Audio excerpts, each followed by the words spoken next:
Membership fees apply after free trial. Cancel anytime. Can I be real with you for a second? That goal you have to exercise and eat better, you really can do it, but nobody is going to do it for you. Nobody is going to push you out of bed to work out. Nobody is going to make you eat better. But here's the thing.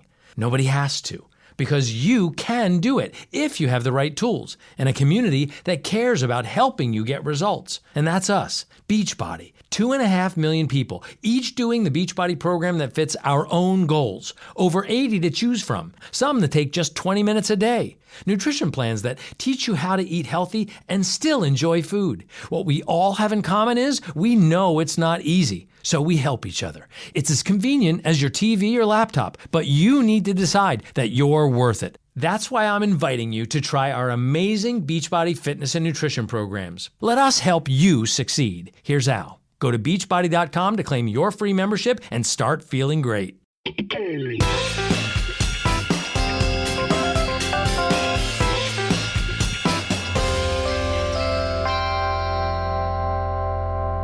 And so it has arrived. The big one.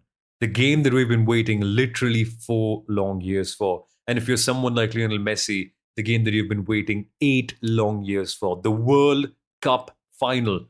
Hundreds of millions, if not billions, will be watching this one. And what a perfect end it is. Argentina and France, literally the two best teams that we've seen in the World Cup, have made their way up there. There is no room for any upsets. There is no room for any surprises. These two genuinely have been the most complete, the most resolute teams in the entire World Cup. And they've got so much of history in the background as well. Let's start off with the most emotionally contending point. That is Lionel Messi's last hurrah. Think about it.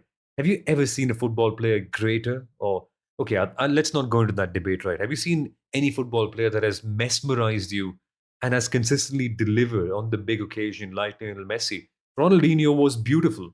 There have been players like Ronaldo who have delivered in clutch moments. But there's nobody who makes you feel that same emotional connect with the game of a little kid dancing around the football field and playing past all the defenders and still delivering in the crucial moments where your heart almost stops. For Lionel Messi, he's done that for years now. For years apart from in the World Cup final. At last, he's getting a second opportunity. And this one could be the last one.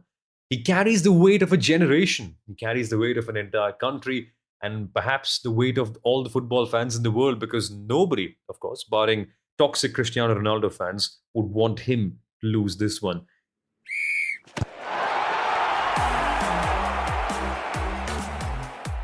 But then again, it's not just Messi's World Cup. This is Argentina's World Cup. They haven't won anything for years. Since the last time that they won the World Cup, their country has been in dire straits. It's had financial crisis, riots, civil wars of sorts. I mean, not completely to that level, but there have been great degrees of internal conflicts and then great degrees of internal suffering as well. And for a country whose pride is so deeply connected with football, Argentina desperately needs something like this one. And this could be one last chance for their hero to give them something like that. So there's this one emotional baggage that Argentina carry onto the field. But then there's a great element that the team plays for Messi. The team plays for him. It's a team that revolves around him. But then there's a catch. If France can nullify him, what happens then? Argentina luckily do have a few other heroes as well. Julian Alvarez has come out and shown in many big occasions. But I think France have been more of a team per se, because for Argentina, we saw in the first match how culpable they are if Messi can be nullified. Sure, other players have stepped up, but when you think of France, you've got such a great lineup. A Kylian Mbappe, who just has no pressure at all. He's done this before. He's won the World Cup previously. He's got nothing to prove. So France, in a way, could be the more fearless team. And they've got Mbappe delivering with his pace. We've got Giroud being so critical with his finishing. And then we've got people like Chouamani who are controlling the midfield so well. It just feels like a well-oiled winning machine, France. And they might be boring, but they are getting the job done. And this reminds me so much of the great Netherlands team of the 2010s, where they were consistently thumping in so many goals. I think France have thumped out 12 goals so far in this World Cup. 12, yes. And Netherlands delivered 10 before they came to the World Cup final. Similar flow, great flowing football, lots of fast players and a very, very dominant controlling midfield. And the last time they faced, France also had the advantage because in 2018, remember, Messi's dreams were crushed when France absolutely battered Argentina 4-3 in the round of 16. And then Antoine Griezmann gave them the L. Wow. So their journey reminds me of the 2010 World Cup, right? Where Argentina are a lot like Spain, where they lost their first match, but then have rallied around their team and have really delivered some great team performances after that. And France reminds me of that same Netherlands team who haven't stumbled along the way, have had a great defense, and their attack has been mighty flowing. And if France wins, they become the first team to defend the World Cup since 1952. Nobody's done this before. They survived the curse of the World Cup winner. They didn't get knocked out in the group stage. Hell, they just dominated the group stage, qualified after 2 matches, and have proven to be the ultimate winning machine. Come to think of it, this is what the World Cup final should be like. The ultimate fight between 2 teams you cannot separate out.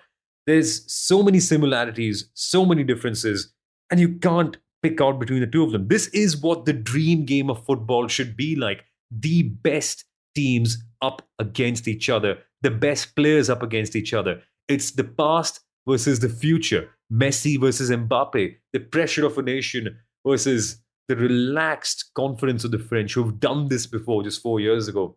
This is the perfect football game if there ever was one. And for my predictions, wow, it's such an emotionally connected game, this one. But I think in a game like this, your mind can never win. It's all about the heart. How do you control your heart? What kind of performances do you get out there? Rational thinking never works in a World Cup final. It's all about, can you deliver the most calm but the most effective performance? Because your heart will literally overpower your mind when the emotions are running so wild. So I'm going to go for something similar. I'm going to go with my heart. I'm going to go with Lionel Messi and Argentina to win the World Cup final. And both teams, of course, are contesting for their second World Cup. I think in this one, Argentina will end up winning 3-2. But it's a game of the heart here, not of the mind. When they step on the field, this is going to be some World Cup final, ladies and gentlemen. I can't wait. And I know so can't you. Can you? Wow.